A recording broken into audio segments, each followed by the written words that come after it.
우리의 모든 죄와 허물을 사하시고 우리의 참된 주가 되신 하나님 아버지, 이 시간도 거룩한 성일 우리들에게 허락하여 주시고 영과 진리로 예배케 하심을 감사합니다.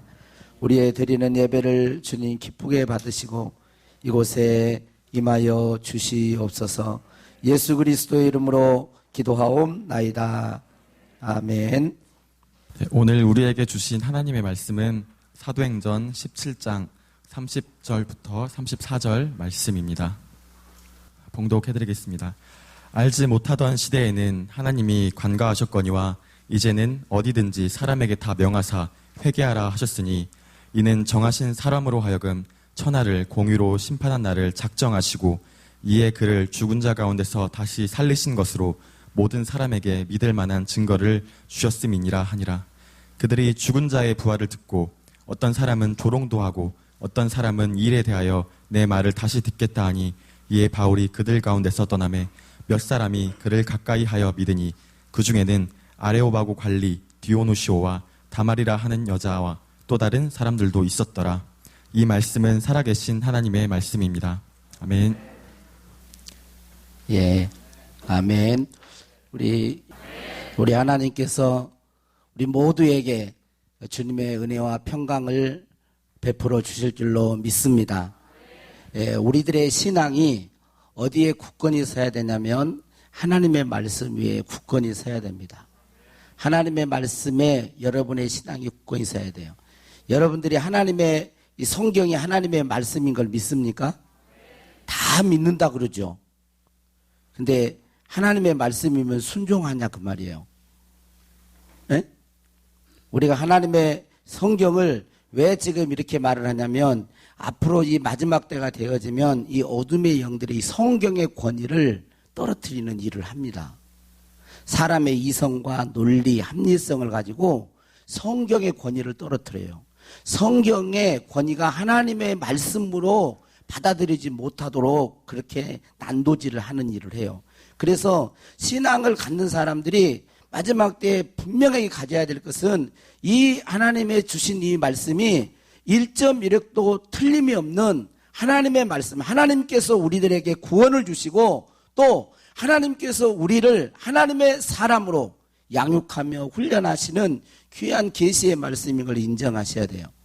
그리고 여러분 자신도 그래야 되지만 동시에 여러분의 사랑하는 자녀들도 올바른 신앙이 자라날 수 있도록 여러분들이 기도하시고 이렇게 하셔야 됩니다. 제가 이번 주 설교를 준비하면서 좀 이렇게 준비하게 된 계기가 있었는데 뭐 좀 이 얘기를 이름을 좀 거론하기가 좀 그럴 수 있는데 제가 우리 한국 교회에 그 보통 지금은요 고인이 되셨습니다. 고인이 되셨는데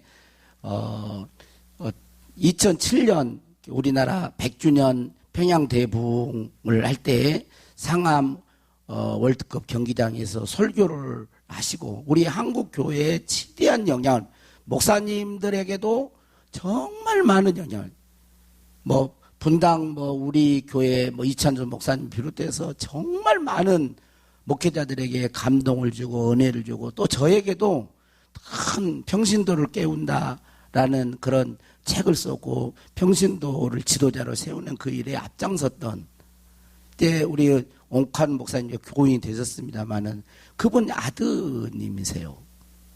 아드님이 이제 책을 여러 권 이렇게 쓰셨는데 그 신의 변명이라는 그런 책도 쓰고 그런데 성경에 대한 것과 이렇게 완전히 다른 각도의 말을 하는 거예요. 그래서 제가 너무 충격이 된 거예요, 이게. 그는 일간신문 인터뷰에서 이런 말을 했습니다. 예수님의 부활에 대한 글을 이렇게 하면서 사복음서에서 말하는 예수님의 부활은 조작된 것이다 이런 논지로 써요. 그러니까 웬만한 분의 가정에 이런 분이라 그러면 덜 충격이 되겠는데 옥 목사님 아들이란 말이에요. 그러니까 이게 너무 마음도 아프고 어떻게 그런 일이 있을 수 있을까라고 할 정도로 너무 큰 충격을 받은 거예요. 그는 자신이 그동안 40년이 넘도록 예수님의 부활을 위시해서 교회에서 배운 것 성경을 진리라고 믿고 살아왔는데 지금부터 약 10여 년 전에 어떤 신학자의 책을 읽고 자신의 눈이, 이제 본인이 말이에요, 자신의 눈이 뜨이게 되었다고 하면서 성경의 속박에서 벗어나 이제 내가 살아있음을 느낀다 라고 말했다는 거예요. 이분이 읽은 책은 자유주의 신학자가 쓴 책이에요. 그런데 그 책은 자신의 이성을 근거로 해서 성경을 비평학적으로 이렇게 쓴 책입니다. 그 목사님의 아들은 자신이 중시하는 것은 상식과 합리성이라고 하면서 예수님의 부활도 상식과 합리성에서 봐야 한다 이렇게 말하는 거예요. 복음서에서 말하는 대로 예수님의 부활을 믿는 사람들은 좀 공부를 덜한 사람이고, 그러니까 좀 이렇게 표현이 무식한 사람이고, 이 복음서에서 나오는 예수님의 부활 사건은 신앙 고백적인 차원에서 그들이 예수님의 제자들이 그렇게 말했다는 거죠. 그러니까 실제로 예수님의 부활은 역사 속에서 일어난 사건이 아니고 초대교인들이 너무도 예수님을 좋아하다 보니까 신앙화해가지고, 예수님이 실제로 역사 속에는 부활 안 했는데 부활한 것처럼 각색해가지고 이렇게 조작해가지고 그렇게 기록을 했다라고 주장하는 거예요. 그런데 이게 이제 참 너무 고통스러운 거죠. 저는 이거 이제 이런 것을 이렇게 보면서 인터넷 좀 이제 찾아보고 그랬는데 보면서 너무 마음이 아팠어요. 그러면서 우리 교인들은 과연 성경에서 말하는 예수님의 이 부활, 이 역사 가운데 일어났던 이 예수님의 부활 사건을 어느 정도 믿고 있나? 아니면 이분처럼 예수님의 부활은 뭔 부활이 있어? 그냥 신앙 고백처럼. 우리가 세상 사람들이 세상을 떠나면 뭐예요? 명복을 빕니다. 좋은 데 갔을 거예요. 이렇게 그냥 말하듯이 그런 쪽으로 예수님이 어느 종교든지 좋은 얘기를 하잖아요. 그런 것처럼 이렇게 예수님이 부활, 그래 뭐 사망을 이긴 거지 뭐 그런 이야기거리지 라고 생각하고 있지는 않을까. 또 우리의 자녀들은, 앞으로 우리의 자녀들은 이런 것에 수많은 공격과 이런 것들을 도전을 받고 있을 텐데, 받을 텐데 지금 저희들의 자녀들은 어떨까라는 생각을 하면서 너무 마음이 무거웠어요. 사실은 데살로니가 후서 2장에는 예수님이 재림하시기 전에 배도하는 일이 있다라고 했습니다. 예수님을 믿는다고 하면서 떠나는 자들이 있다라는 말이에요. 그것도 조금이 아니고 많은 사람이 배도할 것을 이야기하고 있습니다. 디모데전서 4장에는 말세 때는 어떤 사람들이 믿음에서 떠나 미혹하는 영과 귀신의 가르침을 따르리라고 했는데, 이것과 맞물리면서 코로나 사태를 보면서 정말 예수님의 부활, 이 사건, 이것만 여러분들이 확고하게 믿어도 안 흔들리거든요. 예수 그리스도께서 이 세상 가운데, 이 세상 역사 가운데 오셔서 하나님이시지만 인간의 몸을 입고 오셔서 십자가에 죽으시고 장사 지낸 바 되셨다가 다시 사흘 만에 역사 가운데로 실제로 살아나신 분이다. 나는 그런 분을 나의 구주로, 나의 하나님으로 믿는다. 이것만 분명해도 안 흔들릴 텐데, 이런 부분에서 이 한국 교회 교인들이 너무 희미하다는 거죠.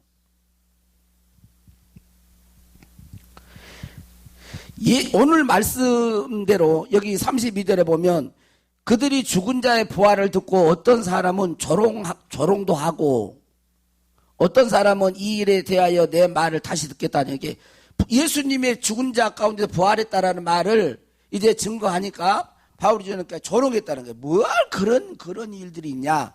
그런 것처럼 초대교회부터 예수님의 부활을 믿지 않고 조롱하는 자들이 있었습니다. 어떤 사람은 제자들이 예수님의 시체를 훔쳐가놓고 부활했다 그렇게 퍼뜨렸다는 그런 주장을 하는 사람도 있었고, 예수님은 실제 부활을 안 했는데 환상 가운데 부활하신 환상을 보고 진짜 부활하는 것으로 착각을 했다 이렇게 주장하는 사람도 있었습니다. 그런데 이런 주장들은 하나님을 믿지 않는 사람들이 하는 말이었어요. 하나님을 믿지 않는 사람들이 뭐 부활이 있어 뭐 그런 게 있어 이렇게 말을 했어요. 그런데 요즘에는 이제 18세기, 19세기, 20세기에 들어오면서 요즘에는 교회에 다니는 사람들 중에 신앙이라고 하는 사람들 중에 말씀을 성경 말씀대로 믿지 않고 자기식대로 신앙을 갖는 사람들이 많아진다는 거예요.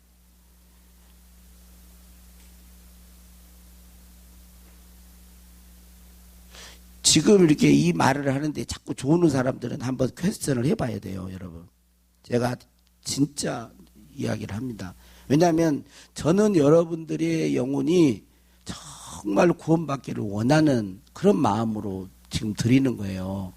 여러분 신앙생활 열심히 했는데 진짜 신앙이 아니었다고 생각해봐요. 이건 보통 문제가 아니에요. 여러분 영혼을 결정짓는 문제예요. 1, 2시험 사는 문제가 아니란 말이에요.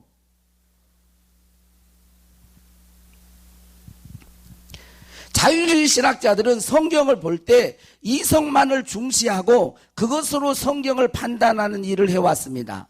분명 사람의 이성은 중요합니다. 꼭 필요한 거예요. 그런데 성경을 이성만으로 생각하고 연구함으로써 성경을 부정하는 일은 참으로 어리석은 거예요.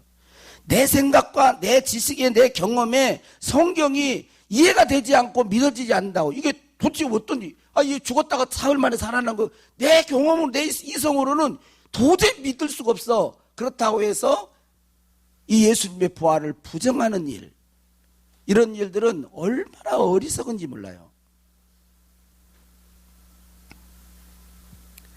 그들은 역사적인 예수와 신앙 고백적인 예수를 나눕니다. 그래서 실제로 역사적인 예수님과 성경에 나온 예수님, 그게 그럴듯하는 거죠. 이제 역사적인 예수님과 성경 복음성에 나온 예수님이 다르다는 거지.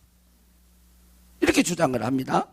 그러면서 성경에 나온 부활하신 예수님도 실제로 부활한 게 아니고 초대교인들이 부활하신 예수님으로 만들었다. 이게 터무니없는 주장을 합니다. 그런데 무서운 것은 많은 사람들이 교회 안에서 이렇게 말씀을 배우다가 이런 책들을 이제 이런 게 뭐냐면 신학대학을 가면서 저희도 신학대학 가면 이런 이제 문서서를 하면서 양식 비평 뭐 이런 것들을 배우거든요. 그래가지고 막 열심히 있는 사람들이 이 신학대학 와가지고 뭐라 그러냐면 교수님과 막 대판 싸웁니다. 그러다가 못 받아들이고 가기도 하고 뭐 따지고 막 그래요. 혼란을 일으켜요. 그래서 신학교 1학년 때는 목사로 했다가 4학년 때는 뭐 집사로 뭐 졸업한다나 막 이런 말도 나오고 하여튼 막 그래. 그런데 이게 이제는 신학생들이 신학대하고 주의종이 된 사람들, 그런데 이제는 이런 책들이 평신도들이 교회에서 평신도를 일으켜지게 되어지면서 어떤 이런 정립이 없으니까 막 혼란을 겪는 거예요. 그래가지고 그냥 그들의 주장대로 빠져가 버리는 겁니다. 그러므로 여러분 실제 여러분 자신에게, 다른 사람 아니에요? 여러분 자신에게 질문해 봐야 됩니다. 여러분들은 실제로 예수님이 역사 가운데 오셔서 부활하셨다고 믿고 있습니까? 다른 사람이 아멘 하니까 아멘 그러지 말고, 진짜로 예수님이 이 땅에 오셔서 나의 죄를 대속해 죽으시고 장사 지낸 바 되셨다가 실제로 역사 가운데 부활의 첫 열매로 부활하신 것을 믿느냐는 거예요. 이 부분에 분명히 대답하셔야 돼요. 교회에 다니는 사람들은 뭐 이거 당연한 거 아닙니까? 라고 그렇게 말을 할지 몰라요. 그러나 만일 여러분들이 역사 속에서 부활하신 예수님을 믿고 있다면 무엇을 보고 어떤 근거를 가지고 믿고 있는지를 여러분 생각해봐요. 나는 그럼 역사 가운데 부활하신 예수님을 믿는다고 그러면 나는 어떤 근거에서 무엇을 보고 나는 이 예수님의 이 부활을 역사 가운데 확신하고 있는 거지? 이런 게 확신이 없으면 이제 자유주의자니까 이런 거 하고 성경 인용하고 봐라 뭐 이러면서 이렇게 이야기하면 좀 자세한 건 오후 이해하려고 그러는데 이렇게 이야기하면 웬만한 사람이 확 넘어갑니다. 특히 이제 젊은 학생들, 청년들은 더 쉽게 넘어가기 쉬워요. 오래 전통과 어렸을 때부터 신앙생활 이제 연세가 어렸을 때 되신 분들은 잘 안 그렇습니다. 그냥 믿어요. 근데 앞으로 다음 세대예요. 이 목사님의 아들과 지금 그런 이게요. 보통 근처가 아니에요. 로마서 10장 9절에 보면 네가 만일 너의 입으로 예수를 주로 시인하며 또 하나님께서 그를 죽은 자 가운데서 살리신 것을 너의 마음에 믿으면 구원을 얻으리라. 네가 네 입으로 예수님은 주로 시인하고 그 다음에 하나님께서 그를 죽은 자 가운데 살리신 것 부활을 믿으면 네가 구원을 받는 거야. 그 이 말을 바꾸면 부활을 믿지 못하면 이 성경의 가장 중요한 핵심 중에 핵심이에요.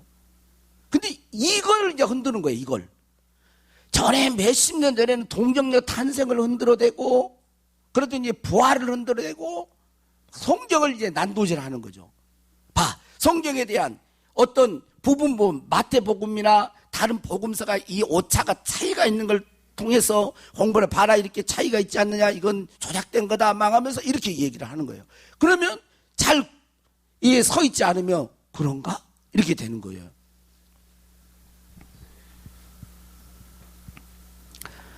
여러분은 예수 그리스도의 부활에 대한 명확한 이해와 믿음을 가지셔야 됩니다. 만약에 부활에 대한 명확한 이해와 믿음이 없는 사람은 신앙이 견고하지 않아요. 교회 다니는 사람들 중에 십자가의 죽음도 대충, 부활도 대충, 뭐 나와 상관없는 거. 예수님 부활한 거하고 나하고 뭔 상관이 있어? 별로 상관도 없게 느껴지잖아요. 뭐 보이는 것도 아니고. 이게 대충, 천국과 지옥이 있다. 있겠지만, 대충. 이렇게 대충 알고 하나의 지식이나 교리적으로 성경을 본다면 이 사람의 신앙은 깊지를 못한 거예요. 예수님의 부활에 대해서도 어설프게 알고 있는 사람들은 그들의 신앙과 삶의 뿌리가 깊지 못합니다. 흔들려요. 신앙에 힘이 없습니다. 조그만 어려움이 와도 흔들려요. 자신이 원하는 목적이 있는데 그 목적이 이루어지지 않으면 흔들려요.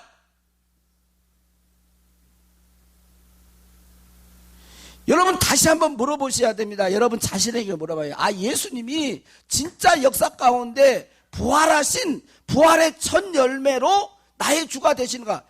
여러분 진짜 예수님이 사망 권세를 이기고 부활했다면 어떤 어려움이 와도 어떤 시련이 와도 어떤 박해가 와도 흔들릴 수 없는 거예요. 왜? 그러잖아요. 우리도 예수님처럼 그분을 믿을 때 부활하고 영광스러운 몸으로 우리가 변화될 수 있기 때문에 그러는 거예요. 근데 이 부분이 흐리면 흔들거리는 거죠. 좀 어려움이 이래 갔다 이렇게 흔들거려요. 심지어는 어떤 이유에서든지 주님 곁을 떠나고 믿음을 저버리는 일도 있다는 거예요. 우리가 믿는 기독교 신앙은 신앙 연조나 교회에서 어떤 직분을 맡았는가에 좌우되지 않습니다. 내가 몇십 년 신앙생활했어. 아니에요. 몇십 년을 신앙생활해도요. 끝부분에 이룰 수 있어요. 내가 교회에서 뭐 장로야 목사야. 아니라니까요. 직분이 말해주는 게 아니에요. 또 어떤 체험을 했고 어떤 경험을 한 것에 기독교 신앙은 뿌리를 두고 있지 않습니다. 내가 뭐 신비한 체험을 해서 뭐 이런 경험을 해. 이것이 기독교의 뿌리가 아닙니다. 여러분들 잘 알으셔야 돼요. 내가 뭔가를 짜릿하고 느끼고 환상을 보고 하는 이것에 기독교 뿌리가 있는 게 아니에요. 잘못하면 맨날 그런 쪽으로만, 체험 쪽으로만 이렇게 간단 말이에요. 그 체험이 안 일어나면, 이런 뭐 신비된 것이 안 일어나면 어떻게 할 거예요? 기독교 신앙의 뿌리는 예수 그리스도의 죽으심과 부활에 있는 것입니다. 할렐루야. 여기에 굉장히 깊게 뿌리를 내려야 되는 거예요. 예수 그리스도의 십자가의 죽으심이 나의 죄를 위한 죽으심이고, 예수 그리스도께서 다시 살아나셔서 우리의 주가 되셨다는 잠자는 자들의 첫 열매로, 부활의 첫 열매가 되셨다는 것에 이 말씀에 깊이 뿌리를 내려야 돼요. 뿌리가 깊지 못하면 바람이 불면 흔들고 뽑혀요. 대부분의 신앙이 흔들리는 게 뭐냐면 그래요. 여러분의 자녀들도 한번 생각해 보세요. 안심한다고 생각하지 마세요. 똑바로 믿어야 돼. 그러니까 똑바로 바르게 믿어야 돼. 우리들이 믿는 이 가장 기본적이고 가장 중요한 것에 대해서 여러분들이 흐릿하면 안 됩니다. 여러분 그것에 대해서 흐릿하면 신앙이 흐릿해진다니까요. 오늘 말씀은 부활이 믿을 만한 증거다 이렇게 말을 합니다. 30절 말씀에 보면 알지 못하던 시대에는 하나님이 간과하셨거니와 이제는 어디든지 사람에게 다 명하사 회개하라 하셨으니, 회개하라. 이는 정하신 사람으로 하여금 천하를 공의로 심판하라를 작정하시고 이에 그를 죽은 자 가운데서 다시 살리신 것으로 모든 사람에게 믿을 만한 증거를 주셨다 그랬어요. 부활이 믿을 만한 증거예요. 우리가 누구를 믿어야 하는가를 가르쳐 주는 거예요. 예수 그리스도의 부활. 할렐루야. 마태복음 12장 39절 이하에도 보면 예수님께서 유대인들이 표적을 구합니다. 표적을 구해라. 그럴 때 말을 합니다. 악하고 음란한 세대가 표적을 구하나 선지자 요나의 표적밖에는 보일 표적이 없느니라. 요나가 밤낮 사흘 동안 큰 물고기 뱃속에 있었던 것 같이 인자도 밤낮 사흘 동안 땅속에 있으라. 죽고 장사되어 땅속에 있을 걸 말을 해요. 그 뭐를 합니까? 결국은 부활을 이야기하는 거예요. 부활이 이 세상에 전무후무한 하나님만이 보일 수 있는 유일한 표적이라는 거예요. 유일하게 믿을 만한 증거라는 거예요. 여러분 그 사실을 우리들이 믿어야 됩니다. 지난 주일에 설교 제목이 뭐였어요? 물어본 내가 아주 5분 지났는데 진실로 예수님의 부활을 믿습니까? 라고 그랬잖아요. 여러분 진실로 예수님의 부활을 믿습니까? 그래서 크게 이제 두 가지를 이야기했죠. 하나는 예수님의 부활은 성경대로, 성경의 예언대로 부활한 것이다. 그러니까 예수님의 부활은 그냥 만들어내고 조작하고 어떻게 되고 이게 아니라 구약 성경 때부터 계속 예언해놓은, 이 땅에 메시아가 오면 죽었다가 다시 살아나는 이것을 말을 하는, 시편, 사도행전에도 그런 인용이 나오잖아요. 시편의 16편에 나온 말씀을 가지고 인용을 한단 말이에요. 죽은 자가 썩음을 당치 않을 것을 이야기해요. 예언된 거예요. 예언된 것. 그래서 고린도전 15장 3절 4절에 그렇게 말하죠. 내가 받은 것은 먼저 너희에게 전하였는 성경대로 그리스도께서 우리 주를 위하여 죽으시고 장사 지낸 바 되셨다가 성경대로 사흘 만에 다시 살아난 거예요. 성경에 예언한 대로 죽었다가 살아나신 거죠. 예수님이 살아계실 때도 계속 제자들에게 내가 죽었다가 사흘 만에 살아날 걸 이야기해요. 그러니까 예수님의 부활은 역사 가운데 실제 있었던 사건인데 바로 성경의 예언대로 부활한 거예요. 그러니까 믿을 만한 거죠. 그 다음에 두 번째로 말하는 예수님의 부활은 제자들이 이 자유주의 신학교는 조작하고 짜맞추겠다고 이렇게 이제 말을 하는데, 여러분 보세요. 복음서를 한번 보세요. 그런 흔적이 있는가? 제자들이 믿었어요? 제자들이 복음서를 한번 보세요. 제자들이 믿었는가? 그러니까 원래는 없었는데 자기들끼리 막 부활을 만들어가지고 이렇게, 복음서는 그런 흔적이 없습니다. 제자들은 안 믿으려고 아주 작정한 사람같이 부활했다고 여자들이 전해줘도 뭔 뻘소리하고 있냐. 그 뻘은 없었어요. 무슨 소리야? 그게 뭐 말도 안 되는 소리야. 막 빈 무덤을 보고도 못 믿었어요. 빈 무덤 가지고 못 믿어. 빈 무덤을 보고 뭐라 그랬냐면 그렇게 얘기를 한 거예요. 야, 누가 우리 예수님 시신을 훔쳐갔는가 보다. 이건 예수 안 믿는 사람들이 했던 말이에요. 그런데 제자들이 예수님을 믿고 그들의 삶이 완전히 180도 바뀐 것은 뭐예요? 부활하신 예수님이 직접 그들에게 나타났다는 거예요. 제자들이 안 했는데 부활을 막 조작해갖고 부활을 알리려고 이렇게 한 게 아니라 복음서에 보면 그런 흔적들이 하나도 없어요. 제자들은 오히려 안 믿었고 안 믿으려고 안 믿었어요. 부활해서 예수님이 나타나도 그냥 먼 사람이 이렇게 갔어요. 그런데 실제로 부활하신 예수님이 나타나서 만져봐라. 응? 의심해요.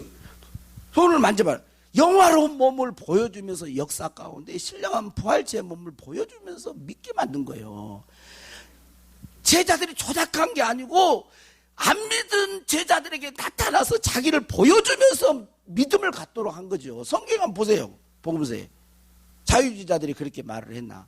그들처럼 그렇게 말했나? 그게 아닙니다. 여러분, 그래서 고린도전서 15장 5절에 보면 게바에게 보이시고 12제자와 쭉 야곱에게 보이시고 500년께 일시에 보이시고 맨 나중 만삭되지 못한 내게 사도 바울에게도 보이셨다. 이렇게 말을 하잖아요. 보였다는 거예요. 보여. 설명이 안 돼요. 부활하신 예수님 나타나가지고 보여. 같이 음식을 먹고. 셋째, 오늘 오후 시간에 잠깐 좀 더 이야기를 하려고 하는데 한 가지만 더 말씀드리면 따라서 한번 하겠습니다. 예수님의 부활은 초자연적인 하나님의 역사였습니다. 예수님의 부활은 초자연적인 하나님의 역사예요. 이 자유주의 신학자들은 예수님의 역사적인 부활을 믿을 수 없다고 주장하면서 자신들의 이성과 합리성을 가지고 어떤 것이 역사적 사건이 되려면 역사적인 구속 요소가 있어야 한다는 거예요.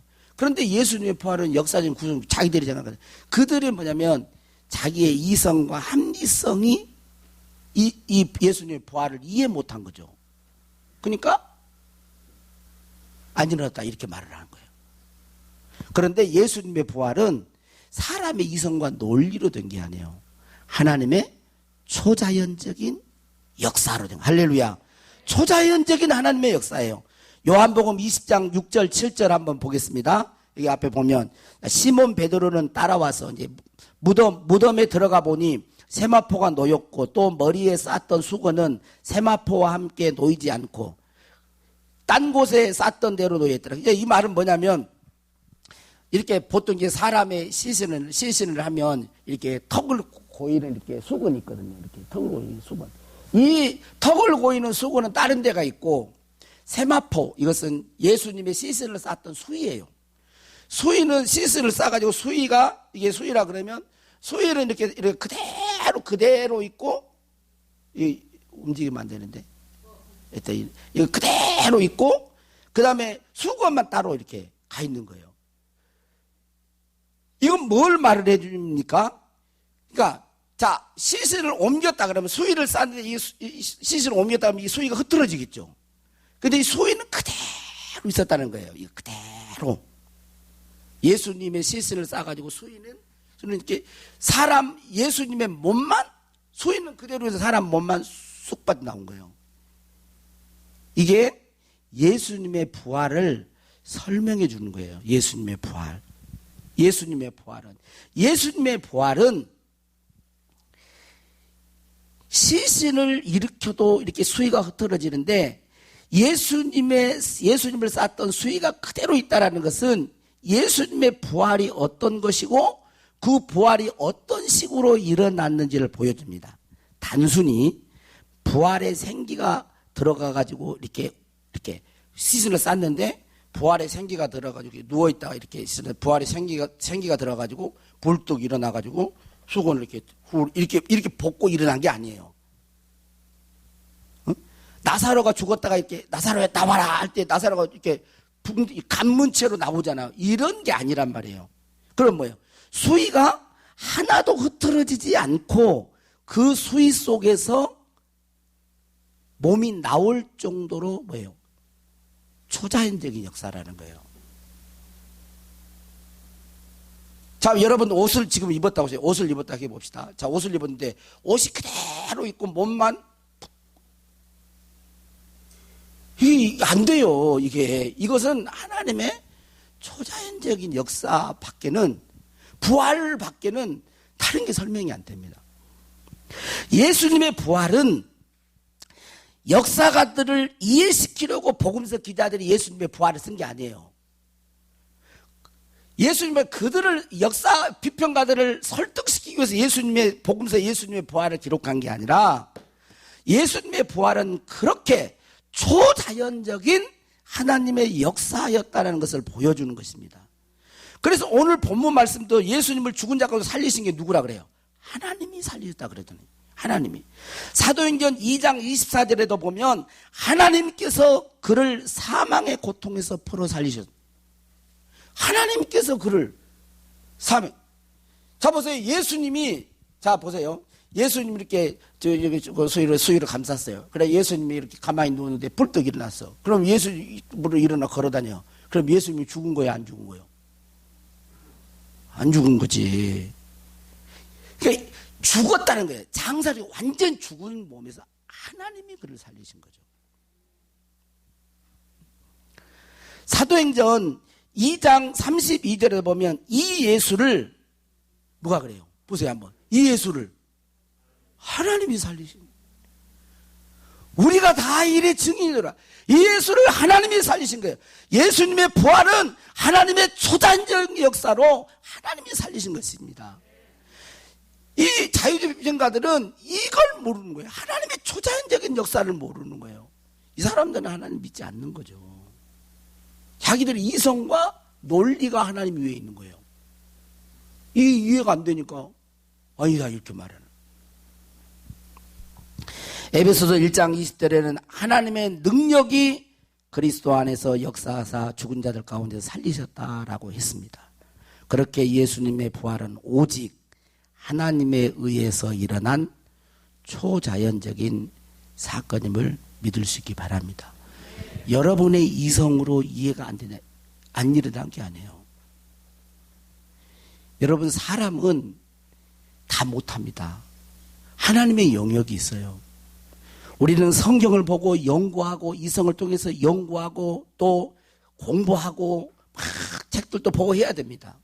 그러나 하나님이 하신 일이 있어요. 그 하나님을 믿는 거예요. 성경 속에 나타난 하나님을 믿는 것입니다. 그래서 하나님의 이 예수 그리스도의 부활도 하나님이 하신 거예요. 이 부활 사건을 진실로 믿게 되어질 때 우리도 하나님께서 죽은 자 가운데서 살리신 하나님께서 부활을 있게 하신 하나님께서 우리도 예수님 오시기 전에 먼저 무덤에 장사된다면 우리도 어떻게 하겠어요? 죽은 자 가운데서 살리신 거예요.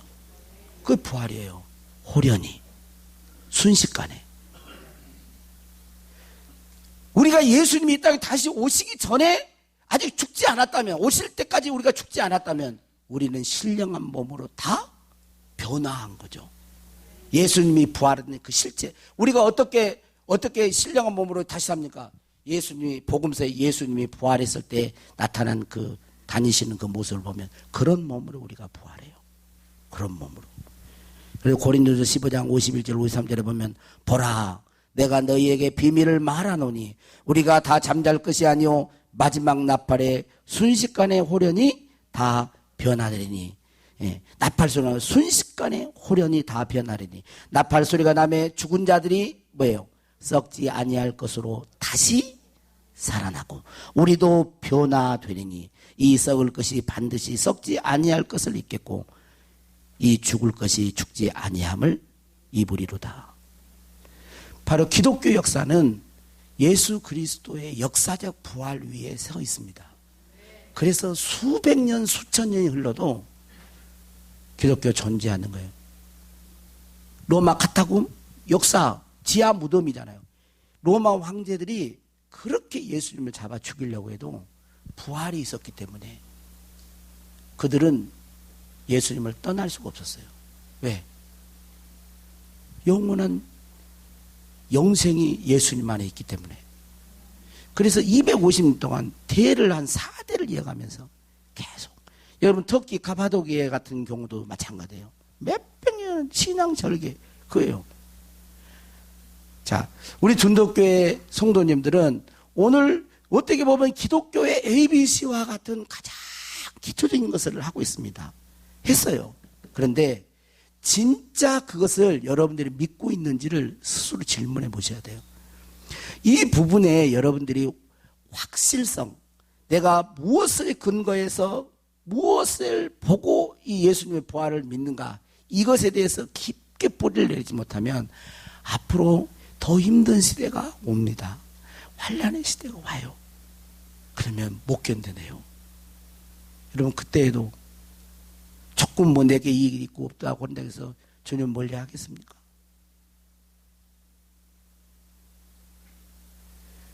저는 앞으로 더 많은 교회에서, 우리 한국교회에서 더 많이 예수님을 떠난 일들이 안타깝지만 있을 거라는 그런 것을 봅니다.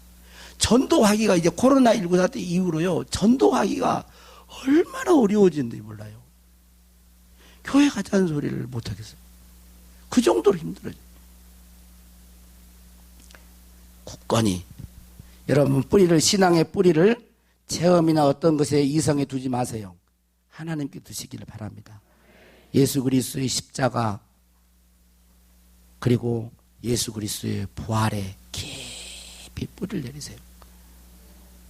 아무리 뽑으려고 해도 결국 이것이 큰 고통과 환난이 여러분 앞에 닥쳐도 어차피 한 번은 우리가 이 세상을 떠나니까 우리는 예수 그리스도를 믿는 그 신앙을 가지고, 할렐루야, 그럴 때 우리가 영광스러운 몸으로, 우리도 예수님이 부활했던 그 부활체의 몸을 입고 주님과 함께 살 것이에요. 수치를 당하는 일들이 없도록 다니엘 12장에 있는 우리 둔덕교 모든 성도들 그렇게 믿음의 뿌리를 깊게 내리는 주의 자녀들이 되기를 바랍니다. 따라서 한번 하고 우리 찬양하겠습니다. 믿을 만한 확실한 증거, 부활. 예수 그리스도의 부활이 확실한 믿을 만한 증거임을 여러분들이 신앙 고백으로 가질 수 있기를 바라요. 자.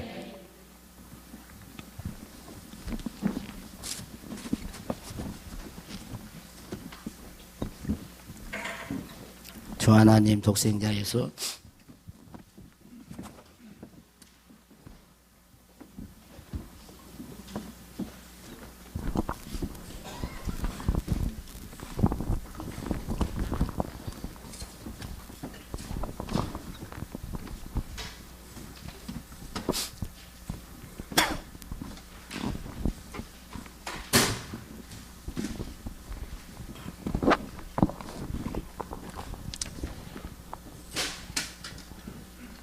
우리 박수 한번 치면서 할까요? 네.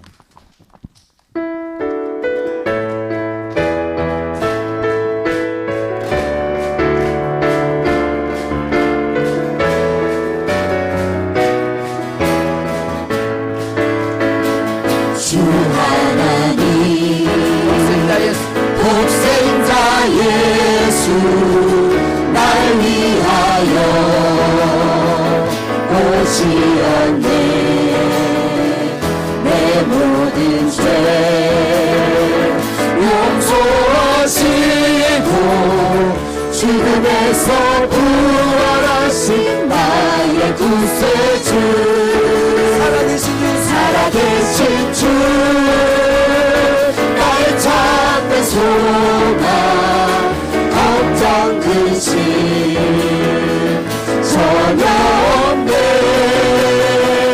사랑의 주께 발길도 하니 내 모든 삶의 기쁨을 충만하네.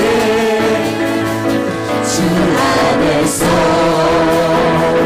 거듭난 생명 도우시니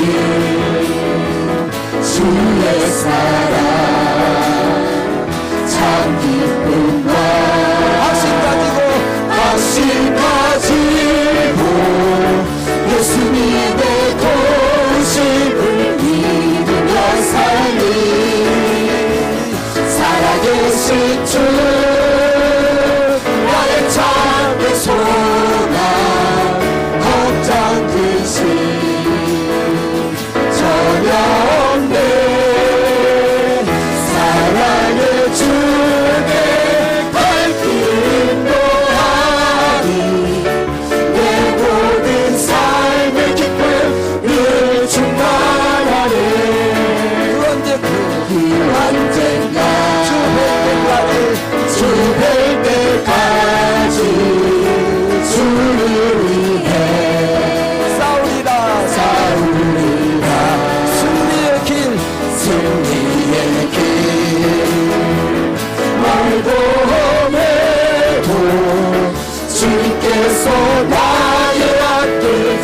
지켜주시리 살아계신 주 살아계신 주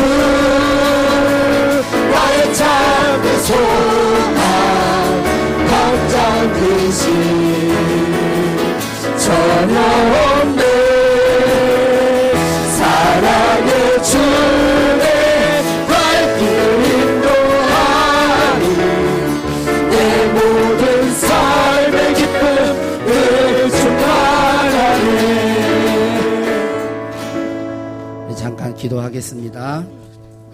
따라서 하겠습니다. 하나님 아버지, 예수 그리스도께서 이 땅에 오셔서 나의 죄와 모든 저주를 짊어지시고 십자가에 죽으신 것을 믿습니다. 예수님께서 사망 가운데 있지 아니하시고 역사 속에서 다시 부활하신 것을 믿습니다. 우리도 예수님처럼 영화로운 몸의 부활을 할 것을 믿습니다. 우리의 신앙이 나의 머리나 이성이나 논리나 합리성 위에 세워지지 않게 하시고 하나님 위에, 하나님의 말씀 위에 깊이 뿌리를 내리고 믿음이 세워지게 하옵소서. 예수님 이름으로 기도하옵나이다. 아멘. 이 시간 대학 청년부 독서님께서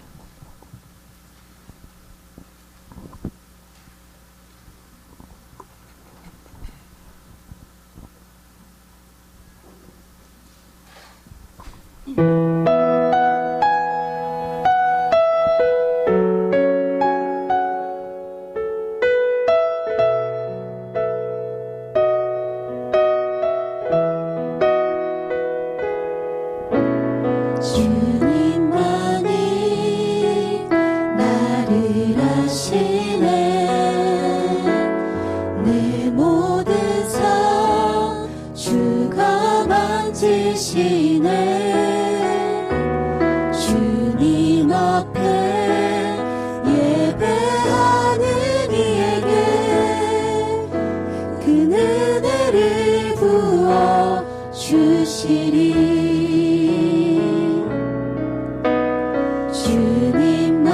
주님만이 온 땅의 소망 내 삶 속에 유일한 자랑이라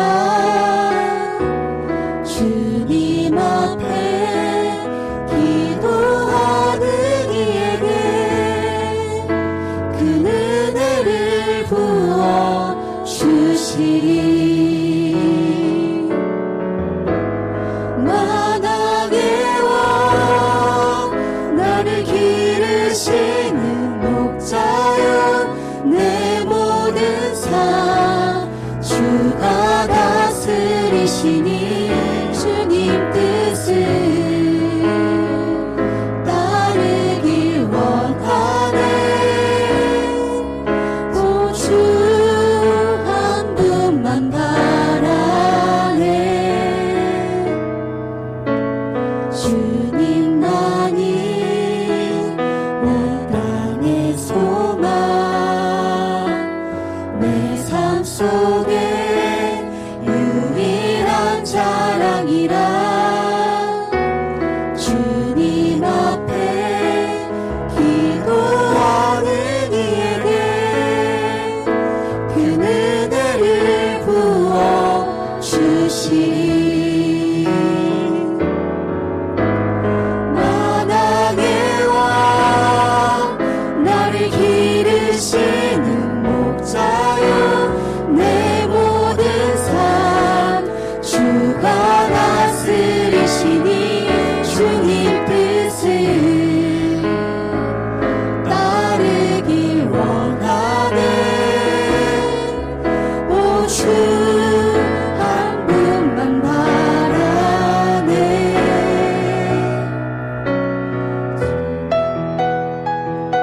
주시리